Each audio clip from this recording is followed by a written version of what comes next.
कृष्णा। राधे राधे। हर हर महादेव। श्री शिवाय नमस्तुभ्यम। आप सभी का दिन शुभ और मंगलमय हो। आज दिनांक है 17 फरवरी और दिन है मंगलवार। आज फाल्गुन मास के शुक्ल पक्ष का पहला दिन है और आज आप सुनेंगे फाल्गुन मास महात्म्य के 16वें दिन की पावन कथा। उससे पहले आज भी आप भक्त चोखा मेला की एक अत्यंत अद्भुत और हृदय को छू लेने वाली कथा सुनेंगे। एक दिन भगवान ने बड़ी ही विचित्र और करुणामय लीला रची। अचानक एक दिन चोखा मेला के हृदय में संसार की असारता और जीवन की पीड़ा का गहरा भाव जाग उठा। उनके मन में वैराग्य की तीव्र लहर उठी और वे घर परिवार की कोई भी चिंता किए बिना एकांत की ओर निकल पड़े। रास्ते में उनकी बहन निर्मला बाई का घर पड़ा। निर्मला बाई ने हरि नाम का प्रसाद स्वयं संत चोखा मेला जी से ही प्राप्त किया था। जब उन्हें यह ज्ञात हुआ कि चोखा मेला घर परिवार की जिम्मेदारियों से विरक्त होकर चले जा रहे हैं, तब उन्होंने अपने गुरुदेव होने का मान न रखते हुए एक सच्चे शिष्य की तरह उन्हें समझाया और डांटा भी। उधर उसी समय चोखा मेला की पत्नी सोयराबाई को प्रसव पीड़ा होने लगी। घर में आसपास कोई भी सहारा देने वाला नहीं था। तभी स्वयं भगवान श्री कृष्ण निर्मलाबाई का रूप धारण करके वहां पधारे। उन्होंने सोराबाई की पूरी सेवा की। पुत्र जन्म के पश्चात पूरे 1 महीने तक भगवान ने स्वयं उनकी सेवा की। समय बीतने पर जब चोखा मेला को यह बात का ज्ञात हुआ तो उनके हृदय में गहरा पश्चाताप हुआ। उन्होंने भगवान की भक्त वत्सला का साक्षात अनुभव किया। वह समझ गए कि उनकी पत्नी महान भक्त हैं और जिनके गर्भ से जन्म लेने वाले इस बालक ने जन्म लेते ही प्रभु के दर्शन और स्पर्श पाए हैं, वह भी भविष्य में महान संत होगा। संत श्री चोखा मेला के विषय में यह दिव्य कथा एकनाथ जी द्वारा वर्णित की है। स्वर्ग की अमरपुरी में अमृत का एक दिव्य घड़ा रखा होता है। स्वर्ग के नाग और सर्प उसमें मुख डालकर पान करते हैं, उसे झूठा भी कर देते हैं। देवता स्वर्ग में आने वालों को केवल अमृत की सुधा देते हैं पर स्वयं पान नहीं कराते। पंढरपुर में संत श्री सावता माली अत्यंत उच्च कोटि के भक्त हुए, परंतु वे स्वयं को सदैव तुच्छ मानते थे। बहुत से निंदक उन्हें छोटी जाति कहकर ताने मारते और पीड़ा पहुंचाते। एक दिन प्रभु ने अद्भुत लीला रची। स्वर्ग का अमृत किसी कारणवश रोगग्रस्त हो गया। उसका प्रभाव कम हो गया और वह सड़ने लगा। जब यह बात देवराज इंद्र के ध्यान में आई, तब उन्होंने देवर्षि नारद का स्मरण किया। इंद्र ने उनसे समाधान पूछा। नारद जी ने कहा, मृत्यु लोक में पंढरपुर नाम का एक दिव्य धाम है, जहाँ अनेक सिद्ध और पवित्र संतों ने जन्म लिया है। वही साक्षात भगवान श्री कृष्ण भक्त पुंडलिक के द्वार पर ईंट पर खड़े हैं। वहां प्रभु मधुर से मधुर लीला करते हैं और भक्तों के कीर्तन पर नृत्य भी करते हैं। यदि आप वह अमृत वहां ले जाएं, तो वह निश्चित ही शुद्ध हो जाएगा। यह सुनकर इंद्र के हृदय को शांति मिली। एकादशी के दिन देवराज इंद्र विमान से पंढरपुर पहुंचे। उस समय संत श्री नामदेव जी का कीर्तन चल रहा था। चंद्रभागा नदी के तट पर दिव्य वातावरण था। अनेक दिव्य आत्माएं और देवता वहां उपस्थित थे। एकादशी की रात्रि में अखंड कीर्तन हो रहा था, परंतु संत चोखा मेला वहां उपस्थित नहीं थे। वे अपने घर पर ही नाम स्मरण में लीन थे। उच्च कोटि के नाम जप से उनमें सिद्ध भावना जाग चुकी थी। अचानक उन्हें आंतरिक अनुभव हुआ कि प्रभु द्वादशी के प्रायण के लिए उनके घर आने वाले हैं।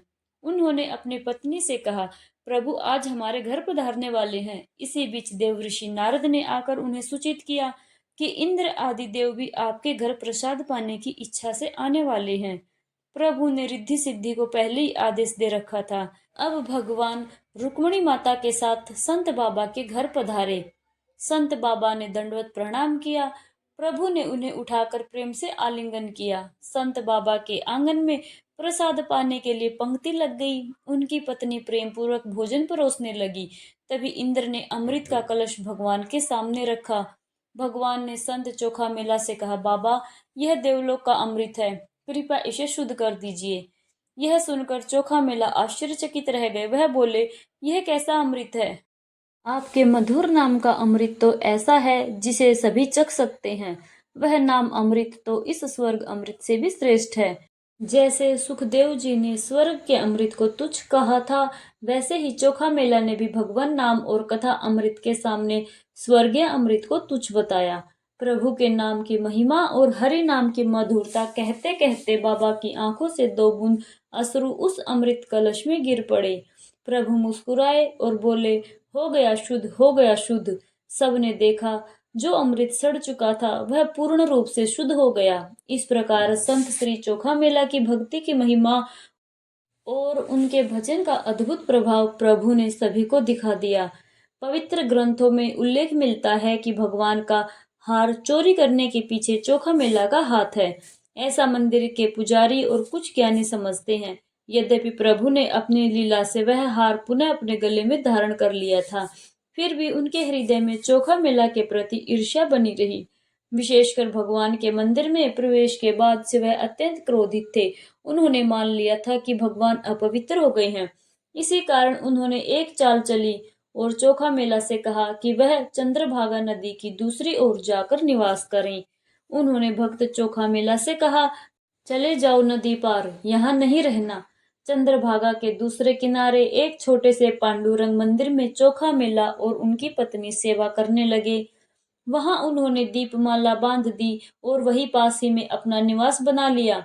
भगवान के जो सच्चे और प्रिय भक्त होते हैं, जहां वह रहते हैं, प्रभु भी भोजन करने वहीं चला करते हैं।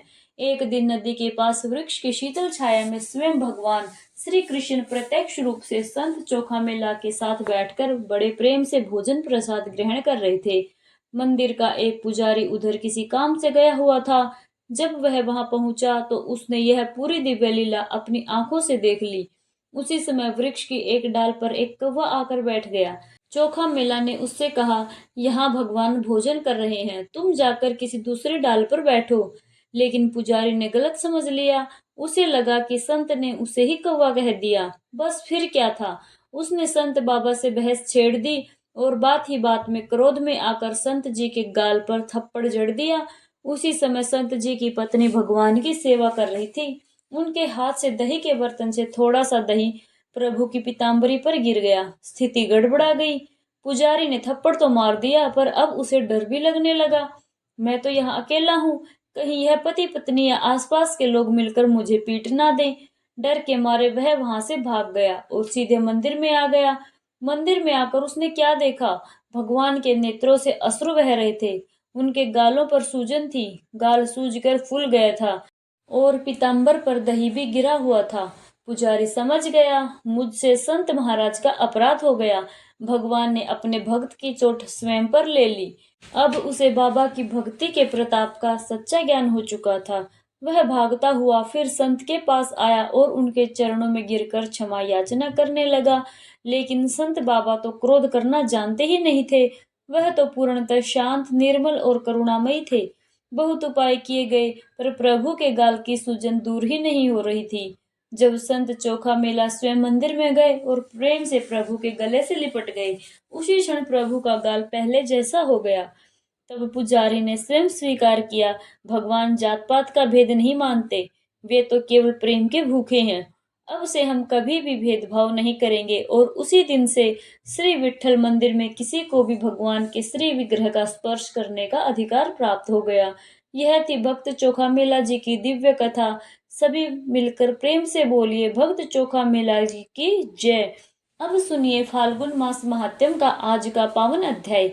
धर्मराज युधिष्ठिर को आगे की कथा सुनाते हुए महर्षि व्यास जी कहते हैं, पूर्व काल में जब त्रेता युग आया, तब भगवान विष्णु का अंश सूर्य वंश में रघुवंश शिरोमणि कमल नयन श्री रामचंद्र जी के रूप में अवतरित हुआ। भगवान श्री राम और लक्ष्मण जी उस समय अभी काक पक्षधारी बालक ही थे। तभी पिताजी की आज्ञा से वह महर्षि विश्वामित्र की अनुगामी हो गए। राजा दशरथ ने यज्ञ की रक्षा के लिए अपने दोनों कुमारों को विश्वामित्र जी के सेवा में सौंप दिया। दोनों वीर धनुष बाण धारण करके पिता की आज्ञा का पालन करने हेतु उनके साथ चल पड़े। मार्ग में जाते हुए उन दोनों भाइयों के सामने ताड़का नाम की राक्षसी विघ्न डालने के लिए आ खड़ी हुई। तब विश्वामित्र मुनि की आज्ञा से श्री रामचंद्र ने ताड़का का वध कर दिया। विश्वामित्र जी ने रामचंद्र जी को धनुर्वेद विद्या का उपदेश भी दिया। रघुनाथ जी के चरण के स्पर्श से शिला रूप धारण करने वाली अहिल्या, जो देवराज इंद्र के साथ संयोग के कारण श्रापवश पत्थर बन गई थी, पुनः गौतम ऋषि की पत्नी के रूप में प्रकट हो गई। उनका उद्धार हो गया। जब विश्वामित्र जी का यज्ञ आरंभ हुआ, अब रघुनाथ जी ने मारीच को मार भगाया और सुबाहु को अपने उत्तम बाणों से मृत्यु को प्राप्त करा दिया। उन्होंने राजा जनक के महल में रखे महादेव जी के धनुष को भी तोड़ दिया और फिर अयोनिजिता सीता जी के साथ विवाह किया। जब वे अयोध्या लौटने लगे, तब मार्ग में परशुराम जी उनसे मिले। उन्हें परास्त कर श्री रामचंद्र जी सीता के साथ अयोध्या लौट आए। इसके बाद 27 वर्ष की आयु में जब श्री रामचंद्र जी को युवराज पद देने की तैयारी होने लगी, तब कैकेयी ने राजा दशरथ से 2 वर मांग लिए। पहले वर में उसने मांगा कि श्री राम जटा धारण करके 14 वर्षों के लिए वन को प्रस्थान करें। दूसरे वर में उसने मांगा कि भरत युवराज पद के अधिकारी बने। कैकेयी भोली भाली थी, उसने मंथरा के बहकाव में आकर ऐसा वर मांग लिया। राजा दशरथ ने भी जानकी और लक्ष्मण जी के साथ श्री रामचंद्र जी को वनवास दे दिया। वन जाते समय श्री रामचंद्र जी 3 रात तक केवल जल पीकर रहे।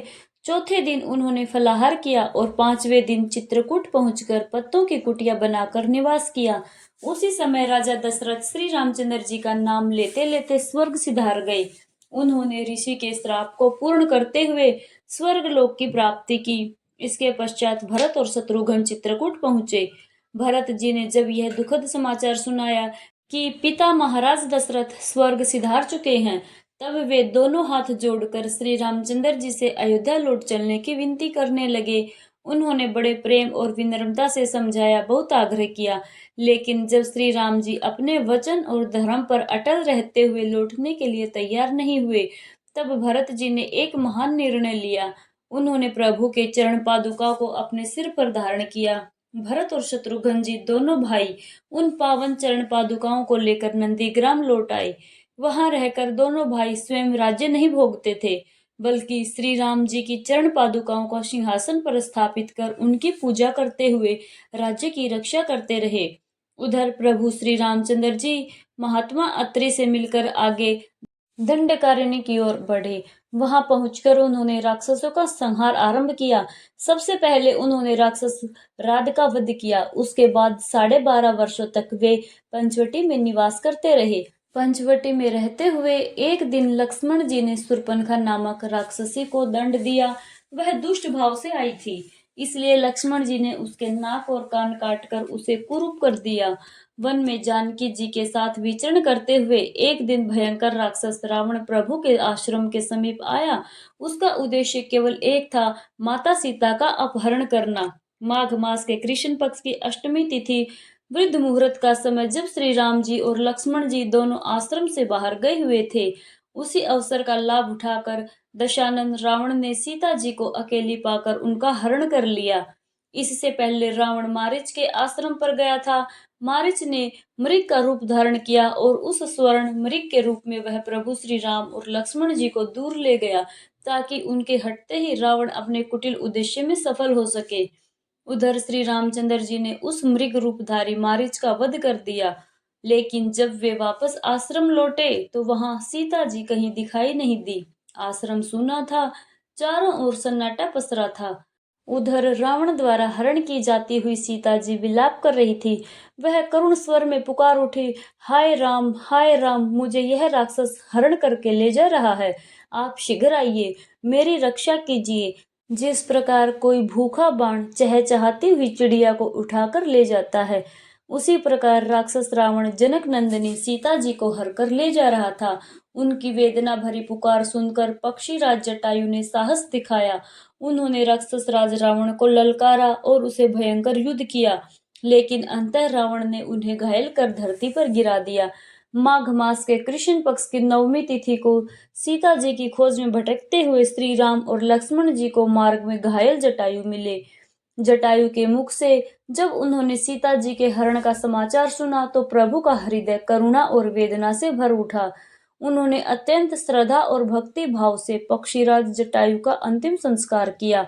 इसके बाद श्री राम आगे आगे और लक्ष्मण जी पीछे पीछे चलते हुए पंपा सरोवर की ओर बढ़े। पंपा सरोवर के समीप पहुंचकर उन्होंने भक्त शबरी पर कृपा की। शबरी के प्रेम भरे झूठे बेर खाकर प्रभु ने सच्ची भक्ति का सम्मान किया। पंपा सरोवर के पवित्र जल का आचमन कर वहां उनकी भेंट हनुमान जी से हुई। हनुमान जी के माध्यम से प्रभु श्री राम की भेंट सुग्रीव से हुई। रघुनाथ जी ने हनुमान और सुग्रीव से मित्रता की। सुग्रीव के आग्रह पर उन्होंने बाली नामक पराक्रमी वानर का वध किया और सुग्रीव को उसका राज्य वापस दिलवाया। इसके बाद श्री राम जी ने अपनी प्राण वल्लभ सीता जी की खोज के लिए हनुमान सहित प्रमुख वानरों को चारों दिशाओं में भेजा। हनुमान जी को प्रभु ने अपनी अंगूठी दी ताकि वे सीता जी को यह विश्वास दिला सके कि वे वास्तव में श्री राम के दूत बनकर आए हैं। 10वें महीने में संपाति ने हनुमान जी को सीता जी का सटीक पता बताया। संपाति के मार्गदर्शन से हनुमान जी 100 योजन विस्तृत समुद्र को लांग कर लंका पहुंचे। रात भर उन्होंने पूरी लंका में सीता जी की खोज की। अंततः प्रातः काल होते होते उन्हें अशोक वाटिका में सीता जी के दर्शन हुए। द्वादशी तिथि को हनुमान जी अशोक वृक्ष पर बैठकर अवसर की प्रतीक्षा करते रहे। उसी रात उन्होंने जानकी जी को श्री राम की कथा सुनाई और उन्हें विश्वास दिलवाया। त्रयोदशी तिथि को हनुमान जी का युद्ध अक्षय कुमार आदि राक्षसों से हुआ। उसी दिन मेघनाथ ने ब्रह्म अस्त्र का प्रयोग कर हनुमान जी को बांध लिया। ब्रह्म अस्त्र से बंधे होने पर भी वायुपुत्र हनुमान जी ने राक्षस राज रावण को कठोर और सत्य वचन सुनाए। रावण के आदेश पर राक्षसों ने उनकी पूंछ में आग लगा दी, लेकिन वही अग्नि लंका के लिए विनाश बन गई। हनुमान जी ने उसी अग्नि से संपूर्ण लंका को जला डाला। पूर्णिमा के दिन वे पुनः महेंद्र पर्वत पर लौट आए। मार्ग में प्रतिपदा से 5 दिनों तक चलते हुए वह मधुबन पहुंचे। षष्ठी तिथि को उन्होंने मधुबन का विध्वंस किया। सप्तमी तिथि को वह श्री राम जी के पास पहुंचे और पूरा समाचार सुनाया। सीता जी ने उन्हें अपनी चूड़ामणि दी थी। वही मणि प्रभु को सौंपकर हनुमान जी ने बताया कि वह सीता माता से मिलकर आए हैं। अष्टमी तिथि को उत्तरा फाल्गुनी नक्षत्र में विजय संज्ञक मुहूर्त में शुभ समय पर ठीक दोपहर में श्री रामचंद्र जी ने लंका की ओर प्रस्थान किया। यहाँ एक अत्यंत महत्वपूर्ण बात ध्यान देने योग्य है। जब स्वयं भगवान श्री राम भी सीता जी की खोज और रावण से युद्ध के लिए प्रस्थान कर रहे थे, तब उन्होंने भी एक शुभ मुहूर्त की प्रतीक्षा की। उन्होंने सही नक्षत्र, सही तिथि और सही मुहूर्त में अपनी यात्रा प्रारंभ की। इसी से हमें यह शिक्षा मिलती है कि हमारे पुराणों में जो तिथि, नक्षत्र और मुहूर्त किसी शुभ कार्य के लिए बताए गए हैं, उनका पालन करना अत्यंत कल्याणकारी होता है। जब भी किसी विशेष तिथि और नक्षत्र का संयोग होता है और किसी तीर्थ या पवित्र कुंड के दर्शन का विधान बताया जाता है, तो उसके पीछे गहन आध्यात्मिक महत्व छिपा होता है। किसी कुंड या सरोवर में स्नान करना और उससे पुण्य की प्राप्ति होना, रोग व्याधियों का दूर हो जाना या किसी विशेष कार्य में विजय प्राप्त होना, यह सारा वृतांत हमारे पुराणों में पूर्ण रूप से सत्य बताया गया है। और यही कारण है कि जब भी हम कोई नया कार्य आरंभ करते हैं, कोई भी महत्वपूर्ण कदम उठाते हैं, उससे पहले शुभ मुहूर्त अवश्य देखना चाहिए। हम यह सुनिश्चित करते हैं कि जो भी शुभ कार्य हम करने जा रहे हैं, उसके लिए वह समय अनुकूल है या नहीं। और जब भी वह विशेष शुभ मुहूर्त आता है, तब कई बार हम कार्य की शुरुआत करते हैं और निश्चय ही सफलता भी प्राप्त होती है। इन सभी बातों का, इन सभी दिव्य जानकारियों का हमारे धर्म में, हमारे पुराणों में अत्यंत महत्वपूर्ण स्थान है। तब जब भगवान श्री राम ने ठीक दोपहर के समय प्रस्थान किया, तो दक्षिण दिशा की ओर बढ़ते हुए उन्होंने प्रतिज्ञा की कि मैं समुद्र को लांघकर भी राक्षस राज रावण का वध अवश्य करूंगा। दक्षिण दिशा की ओर प्रस्थान करते समय श्री रामचंद्र जी के साथ वानर राजा सुग्रीव भी थे। 7 दिनों के भीतर समुद्र के तट पर सेना की छावनी स्थापित हो गई। समस्त वानर सेना वहां एकत्रित हो गई।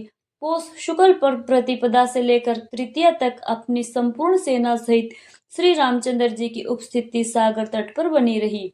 चतुर्थी तिथि को विभीषण आकर श्री रामचंद्र जी से मिले। पंचमी तिथि को समुद्र पार करने के विषय में विचार किया गया। इतना विशाल अपार समुद्र, इसे कैसे पार किया जाए। अब जब पार करने की बारी आई, तो सामने एक बहुत बड़ी बाधा थी। यह दुस्तर और अतः समुद्र। प्रश्न यही था कि इतना विशाल सागर कैसे लांघा जाए। तब देखिए, स्वयं भगवान श्री रामचंद्र ने भी उपवास किया। वह प्रभु हैं, सब कुछ कर सकते हैं, बिना उपवास के भी कार्य सिद्ध कर सकते हैं। किंतु उस समय उन्होंने मनुष्य रूप धारण किया था और एक मनुष्य होने के नाते उन्हें मर्यादा और नियमों का पालन करना ही था। इसलिए उन्होंने 4 दिनों तक समुद्र तट पर रहकर उपवास और व्रत किया। अभिजया और विजया एकादशी का उपवास आप में से अनेक भक्तों ने अवश्य रखा होगा। तब भगवान श्री रामचंद्र ने भी विजया एकादशी का उपवास रखा था। उन्होंने उसके सभी नियमों का पूर्ण रूप से पालन किया। पूरे 4 दिन तक चौथे दिन समुद्र देव से उन्हें वर प्राप्त हुआ। साथ ही समुद्र देव ने समुद्र पार करने का उपाय भी बताया। दशमी तिथि से सेतु बांधने का कार्य अर्थात समुद्र के ऊपर पुल बनाने का महान कार्य प्रारंभ हुआ और त्रयोदशी तिथि तक वह पूर्ण भी हो गया। चतुर्दशी को सुबल पर्वत पर पहुंचकर श्री रामचंद्र जी ने अपनी सेना का पड़ाव डाला। पूर्णिमा से लेकर द्वितीया तक इन 3 दिनों में संपूर्ण सेना समुद्र पार करके लंका पहुंच गई। इसके बाद शिव लक्षणों के साथ श्री रामचंद्र जी ने सीता जी को पुनः प्राप्त करने के लिए संकल्प से शूरवीर वानरों की सेना सहित लंका को चारों ओर से घेर लिया। तृतीया से लेकर दशमी तिथि तक 9 दिनों तक सेना वही डटी रही। एकादशी के दिन शुक और सारण यह दोनों मंत्री वहां पहुंचे। पौष कृष्ण द्वादशी को सेना की गणना की गई, गिनती की गई, बल का आकलन किया गया। किस पक्ष की सेना में कितना बल है, किन सैनिकों को पहले युद्ध में भेजा जाए और किन्हें बाद में।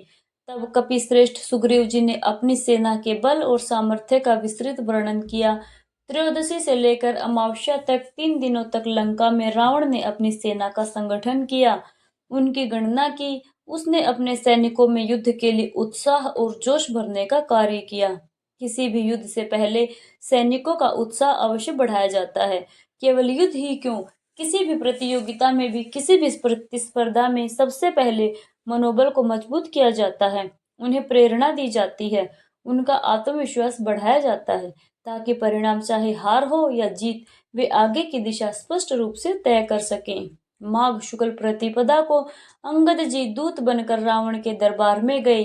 द्वितीय के दिन सीता जी को माया से उनके पति भगवान श्री राम जी के कटे हुए मस्तक आदि का दर्शन कराया गया। इधर रावण भी पूर्ण तैयारी में था। दोनों ही ओर के वीर योद्धा अपने अपने सैनिकों का उत्साह बढ़ा रहे थे और उधर रावण ने अंतिम प्रयास किया। सीता जी के सामने उनके पति भगवान श्री राम जी का कटा हुआ सिर रखकर उनका मनोबल तोड़ने का प्रयास किया जाए, ताकि वह लंका में ही रहने का निर्णय ले लें।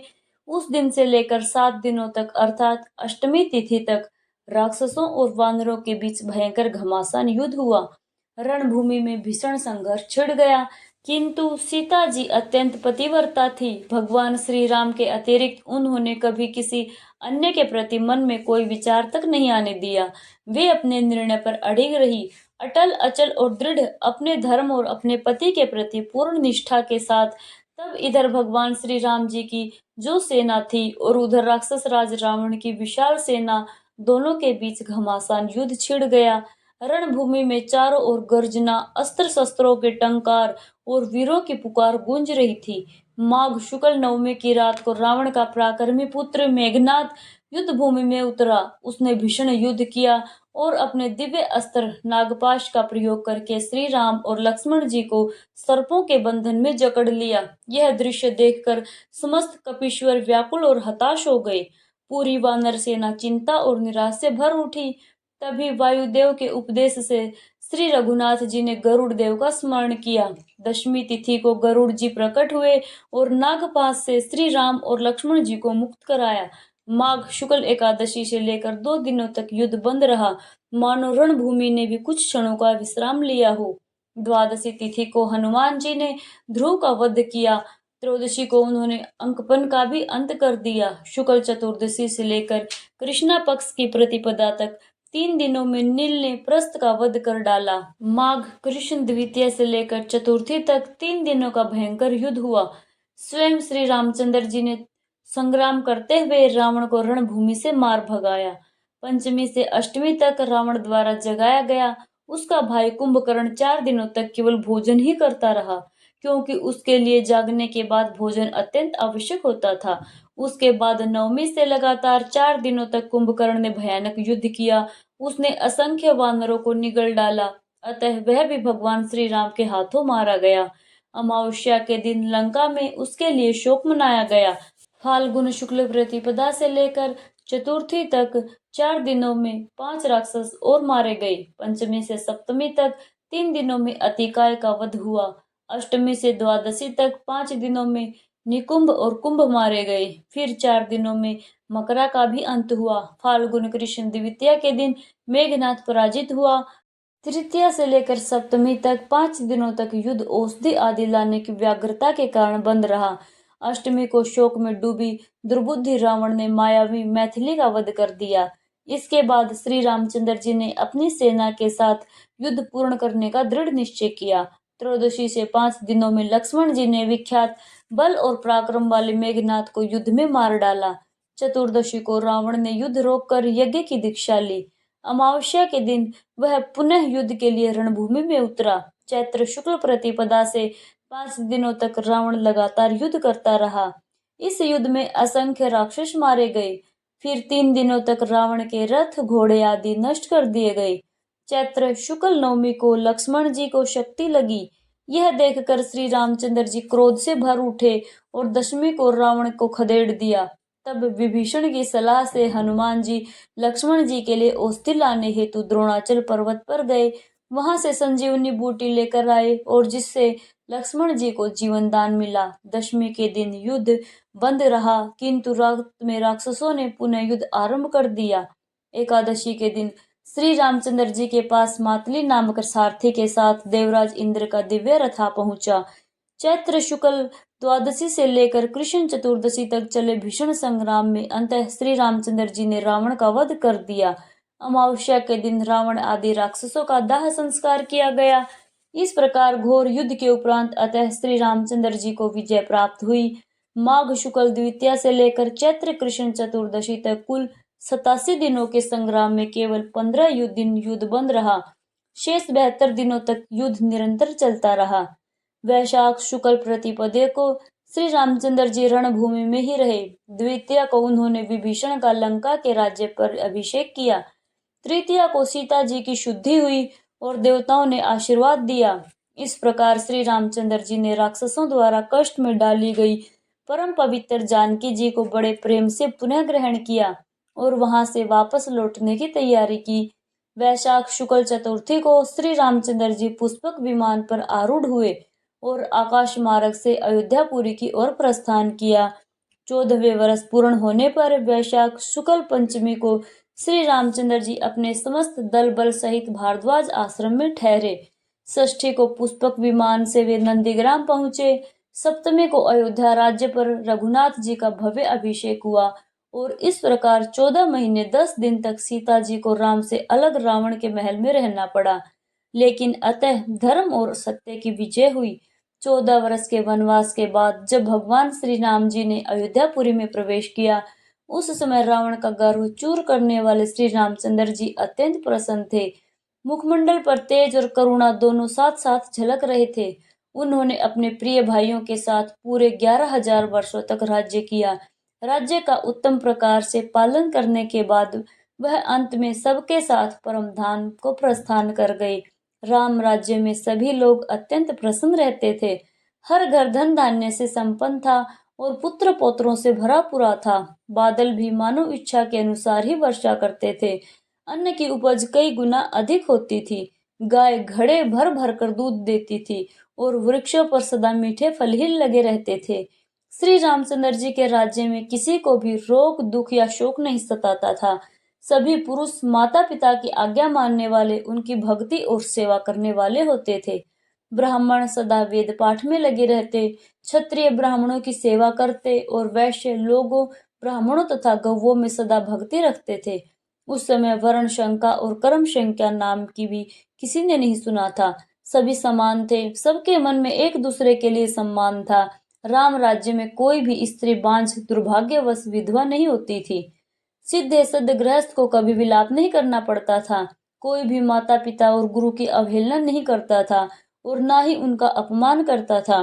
प्रत्येक मनुष्य पुण्य कर्म करता रहता और बड़े बूढ़ों की आज्ञा का कभी उल्लंघन नहीं करता था। कोई भी दूसरे की भूमि पर अधिकार नहीं जमाता था। सभी पराई स्त्रियों से विमुख रहते और उन्हें माता के समान सम्मान देते थे। कोई मनुष्य पर निंदक, दरिद्र, रोगी, चोरी, जुआरी, शराबी या पापी नहीं था। सोना चुराने वाला, गुरु पत्नी गमन करने वाला, ब्रह्म हत्या, स्त्री हत्या और बाल हत्या करने वाला तथा झूठ बोलने वाला ऐसा एक भी मनुष्य भगवान श्री रामचंद्र जी के राज्य में नहीं था। इसलिए उसे सच्चा राम राज्य कहा जाता है। यही राम राज्य की पहचान होती है। कोई किसी की जीविका नष्ट नहीं करता था, कोई झूठी गवाही नहीं देता था, कृत्यघ्न और मलिन मनुष्य कहीं भी देखने को नहीं मिलते थे। ब्राह्मण वेदों के पारंगत विद्वान होते थे और सदा सर्वत्र उनकी पूजा होती थी। अत्यंत विख्यात राम राज्य में ऐसा कोई भी मनुष्य नहीं था जो व्रत का पालन करने वाला या भगवान का भक्त ना हो। राज्य करते हुए श्री रामचंद्र जी के पास उनके पुरोहित महाभागवत मुनि अनेक तीर्थों का भ्रमण करके लौटे। श्री रामचंद्र जी ने अत्यंत आदर और विनम्रता के साथ अभ्युत्थान पाद अर्घ आदि के द्वारा मुनियों सहित गुरु वशिष्ठ जी का विधि पूर्वक पूजन किया। पूजन के पश्चात मुनिवर वशिष्ठ जी ने श्री रामचंद्र जी से उनके राज्य, अश्व, हाथी, खजाने, देश उत्तम, बंधुओं तथा सेवकों के विषय में कुशल मंगल पूछा। तब श्री रामचंद्र जी ने हाथ जोड़कर बड़ी विनम्रता से कहा, हे गुरुदेव, आपकी कृपा और प्रसाद से मेरे लिए सर्वत्र कुशल है, सब कुछ मंगलमय है। इसके बाद श्री रामचंद्र जी ने मुनिवर वशिष्ठ जी से उनकी पत्नी और पुत्र के कुशल मंगल का समाचार पूछा। तब वशिष्ठ जी ने बड़े विस्तार से बतलाया कि उन्होंने भूमंडल में जिन जिन क्षेत्रों, तीर्थों और देवालयों का दर्शन किया, उन सब का क्रमशः वर्णन करते हुए अपना कुशल मंगल बताया। उन्होंने बताया कि किन किन पवित्र स्थलों पर वे गए, किन दीवालों पे पूजा अर्चना की और किन महात्माओं का संग प्राप्त किया। यह सब सुनकर कमल नयन भगवान श्री रामचंद्र जी अत्यंत विस्मित और आनंदित हुए। इसके बाद श्री रामचंद्र जी ने अत्यंत श्रद्धा और उत्सुकता के साथ वशिष्ठ जी से श्रेष्ठ और उत्तम तीर्थों का महात्म्य पूछना प्रारंभ किया। तब मुनिवर वशिष्ठ जी ने जिन जिन तीर्थों का दर्शन किया था, जिन जिन पवित्र स्थलों की यात्रा की थी, उनका क्रमशः विस्तृत वृतांत भगवान श्री राम जी को सुनाना प्रारंभ किया। और इसी के साथ आज के अध्याय का यह सुंदर प्रसंग यही पूर्ण होता है। जय भोलेनाथ, हर हर महादेव, श्री शिवाय नमस्तुभ्यम। आज के अध्याय में बस इतना ही। इसके आगे की दिव्य और पावन कथा आप सभी आने वाले अध्याय में सुनिएगा।